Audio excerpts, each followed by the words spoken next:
Hello दोस्तों, बहुत बहुत स्वागत है आपका हमारे यूट्यूब चैनल एसएसपी क्लासेज में। दोस्तों, आज हम पढ़ेंगे मगध राज्य का उत्कर्ष। तो मगध के सबसे प्राचीन राजवंश का जो उल्लेख मिलता है वो बृहद्रथ वंश का उल्लेख मिलता है। यद्यपि ये कम माना गया है, पहला राजवंश आपका आर्यक वंशी माना जाता है, लेकिन इसकी जानकारी हमें महाभारत से मिलती है। और यहाँ जो आपके बृहद्रथ वंश की राजधानी थी वह गिरिब्रज थी, यानी राजगृह थी। जरासंध बृहद्रथ का ही पुत्र था, जो कि उस समय का सबसे प्रतापी राजा था। इसके बाद दोस्तों 7 राजवंश का उल्लेख मिलता है आपके मगध में। तो उनको याद करने का एक अच्छा तरीका है कि ट्रिक जो भी कह लीजिए आप, बढ़िया सा है, हसीन,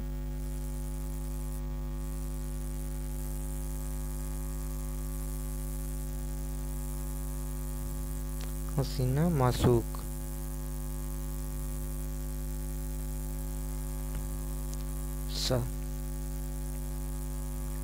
ये याद करने का एक तरीका है। मगध के राजवंशों का एक क्रम है। हा से आपका हर्यंक वंश हो गया, यहाँ लिखा ही है। सा से आपका शिशुनाग वंश हो गया।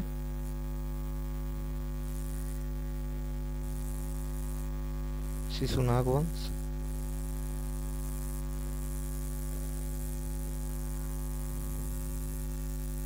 ना से आपका नंद वंश हो गया, नंद वंश। म से आपका मौर्य वंश हो गया।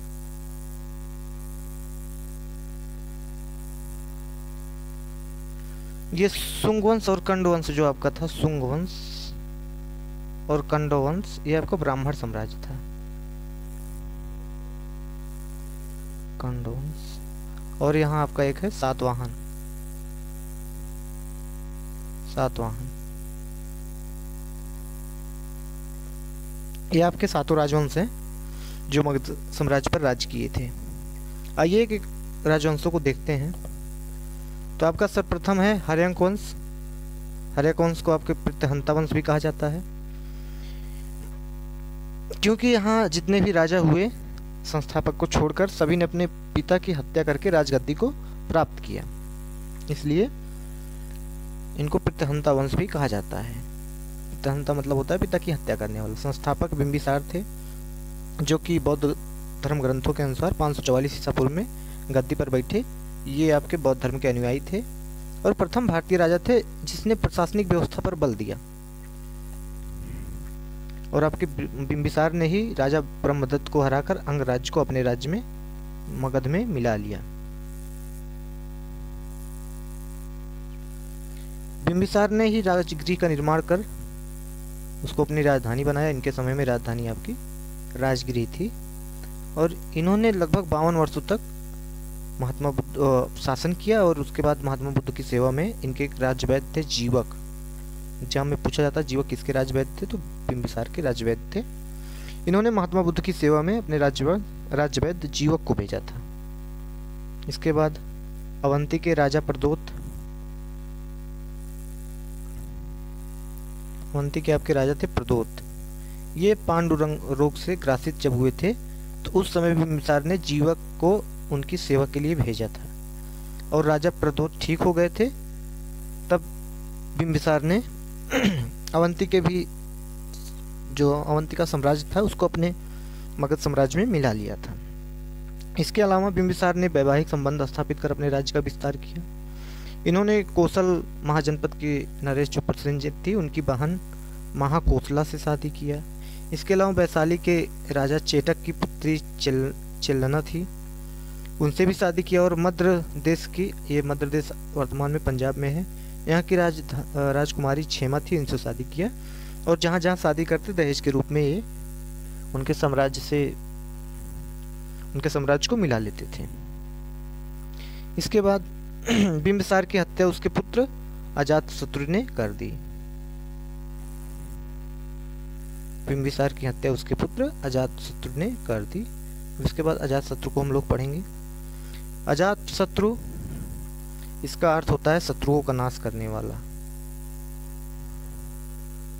शत्रुओं का नाश करने वाला, शत्रुओं का नाश करने वाला। अजातशत्रु का तात्पर्य है शत्रुओं का नाश करने वाला। 493 ईसा पूर्व में मगध की गद्दी पर बैठा।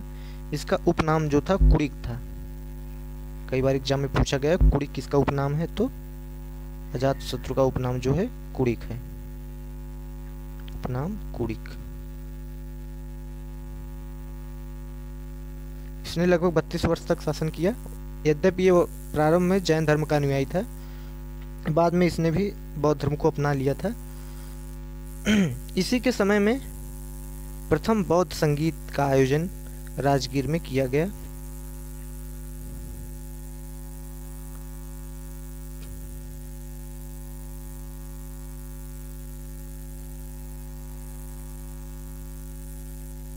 बौद्ध संगीत का आयोजन राजगीर में किया गया, जिसकी अध्यक्षता की थी आपके महाकश्यप ने। महाकश्यप इसके अध्यक्ष थे। ये अजातशत्रु के ही समय में हुआ था, 483 ईसा पूर्व में, 483 बीसी में। अजातशत्रु के जो मंत्री थे उनका नाम वर्षकार था, और इसी वर्षकार की सहायता से ही अजातशत्रु ने वैशाली पर विजय प्राप्त किया था। इसके बाद इनकी हत्या इनके एक पुत्र थे उदयन, इन्होंने इनकी हत्या कर दी। 461 ईसा पूर्व में अपने पिता की हत्या कर उदयन मगध की गद्दी पर बैठा, और उदयन को जाना जाता है पाटलिपुत्र।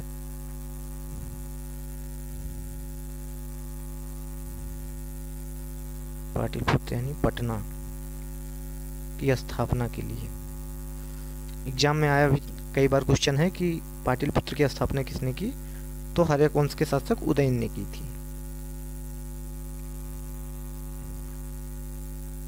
उदयन ने पाटलिपुत्र की स्थापना की, पाटिलग्राम की। वह जैन धर्म का अनुयायी था, और हर्यक वंश का अंतिम शासक जो था आपका उदयन का पुत्र नागदशक था। ये बहुत कमजोर शासक हुआ। इसके बाद इसी के जो महामंत्री थे, उस समय महामंत्री को अमात्य कहा जाता था, शिशुनाग, इन्होंने इसकी हत्या कर दी 412 ईसा पूर्व में, और मगध पर शिशुनाग वंश की स्थापना की।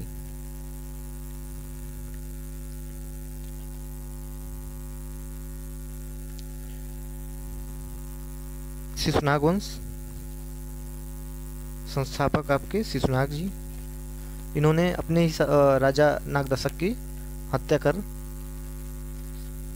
राजा बना था, और इसने राजधानी पाटलिपुत्र से हटाकर वैशाली में स्थापित किया।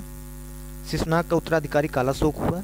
इसने पुनः अपनी राजधानी को पाटलिपुत्र बना लिया, पाटलिपुत्र को अपनी राजधानी बना लिया।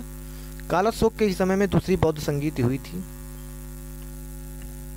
कालाशोक के समय में 383 ईसा पूर्व में दूसरी बौद्ध संगीत हुई। 383 ईसा पूर्व में।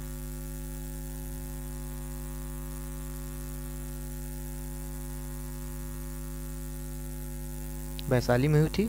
इसके जो अध्यक्ष थे यानी जो पुरोहित थे वो साबक मीर हुए। साबक मीर इसके अध्यक्ष हुए। और शिशुनाग वंश का जो अंतिम शासक था वो नंदीवर्धन था। इसके बाद आपका मगध साम्राज्य पे नंदवंश का शासन आ गया। नंदवंश का संस्थापक महापद्म नंद था, और इस वंश का अंतिम शासक जो हुआ था घनानंद था।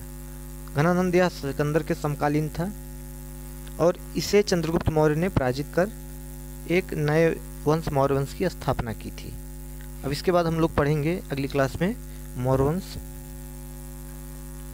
चूँकि ये चैप्टर लंबा है इसलिए इसका एक अलग क्लास लेकर आएंगे अगली वीडियो में। वीडियो अच्छी लगी हो तो लाइक शेयर सब्सक्राइब कीजिए। Thank you.